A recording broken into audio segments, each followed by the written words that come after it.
did actually give up. I wanted to talk to you about love. You just got engaged 2 weeks ago, and you've said that you don't attract what you want, you attract what your brain is wired for. And I wanted to ask you, for anyone right now who's in that space where they're like, I want to be in love, I want to find my person, but maybe they just got broken up with. What do you do when you're feeling, going back to what we talked about earlier, you're almost feeling so desperate that you just want to find this person, and you keep hearing different forms of advice? Someone's like, yeah, you just got to get on the apps, you got to focus. And the other person saying, no, you'll find someone when you're least interested in looking for them. People are confused. Where do they start from a neuroscience point of view? Yeah. So I can share my story of it all. And of course, it's really funny because whenever I was still dating, people in my life would be like, you date like a scientist. And I absolutely did date like a scientist. So everything, I like to be super intentional with the way that I do things. So whenever I would date people or go on dates or whatever it is, like I said, you do have to be a match for it, but also you should be sort of putting yourself in positions. And actually what ended up happening was I ended up with a list. I love lists, if that's not obvious. I ended up with a list of all the different qualities that I wanted in a partner.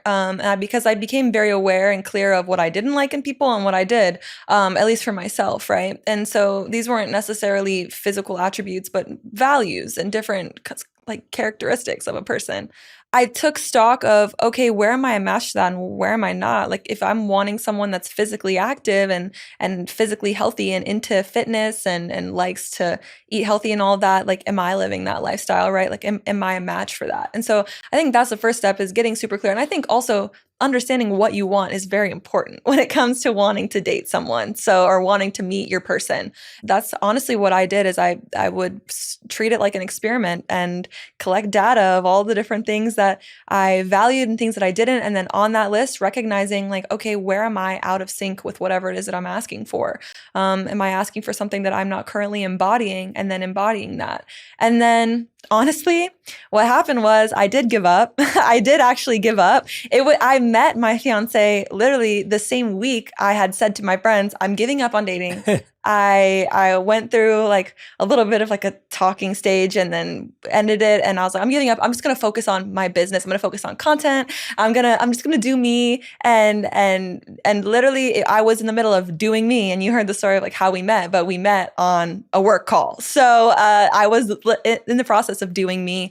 And I think that it really does work well when it happens that way, because I met someone that was literally my perfect match. And it was really cool because I think maybe like a few weeks after we officially started dating or whatever it was, I went back and looked at the list and he checks every single box on that list.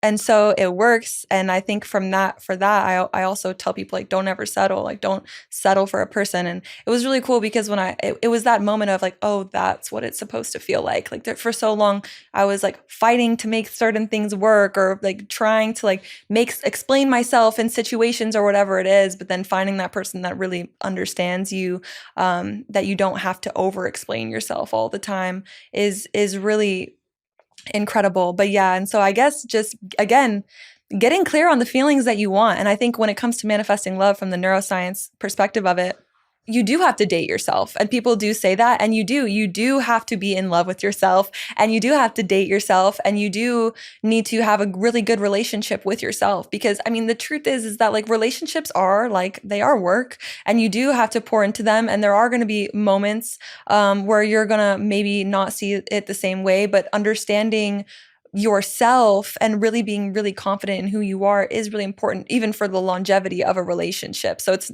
more than just about finding your person, but also making that relationship last and making it a healthy relationship. Dating yourself and really being in love with yourself and having a positive relationship with yourself is super important. So I think, of course, then again, follow the 3-step process that I said earlier. Yeah. Identify the feelings that you want the person to give you. Like, do you want them to make you feel safe? Do you want them to make you feel supported? Are you making yourself feel supported? Do you support yourself? Do you celebrate yourself? If you want someone to celebrate you, are you celebrating yourself? Because the way that it works is then if you get into a relation, you start dating someone or whatever it is, and they don't celebrate you. If you don't celebrate yourself, you might let that slide. But if you're celebrating yourself and you're loving yourself and showing yourself being for yourself, all of the things that you're wanting from someone else, then you wouldn't even settling wouldn't even be in your vocabulary, because as soon as somebody didn't do something that you would do for yourself, little switch would go off in your brain and be like, okay, something is a mismatch here, and maybe it's not completely a match, or maybe it's something you need to communicate. But either way, again, giving yourself all of the feelings that you want to have from that person is then going to make you a match for it. And then also, whenever you're dating someone that's not a match, again, that's where your question of, do you think that you can miss something that's meant for you? This is going to make you better at missing things that are not meant for you.